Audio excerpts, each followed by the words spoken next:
गडचिरोली जिल्ह्यातील नक्षलवाद आता जवळजवळ संपुष्टात आला असून मंगळवारी एकूण 30 लाख रुपयांचं बक्षीस असलेल्या 9 नक्षल्यांनी गडचिरोली पोलिसांपुढे आत्मसमर्पण केले। पोलीस अधीक्षक निलोत्पल यांनी भारताचे संविधान देऊन त्यांचा सत्कार केला। आत्मसमर्पण करणारे सर्व नक्षलवादी छत्तीसगडमधील इंद्रावती क्षेत्रीय समिती आणि नॅशनल पार्क क्षेत्रीय समितीत कार्यरत होते। या 9 जणांपैकी 3 जण क्षेत्रीय समिती सदस्य होते। त्यात दसरी उर्फ पिडे वेको, रामजी पोटाम, शांती वड्डे, मनकू पोड, सरिता वेलकम, लक्ष्मी कुंजाम, नंदे मळे, राकेश मज्जी, सुक्की कुंजाम अशी आत्मसमर्पित नक्षल्यांची नावे आहेत।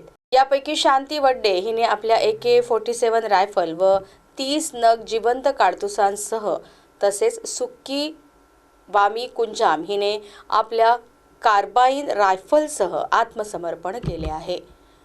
कुमनार जंगल परिसरातून एक AK-47 रायफल, 3 मॅगझिन, 57 जिवंत काडतूस, 3 walkie talkie, 4 walkie talkie battery, 20 pen drive यासह मोठ्या प्रमाणावर शस्त्रास्त्रे व दारुगोळा हस्तगत करण्यात आला आहे।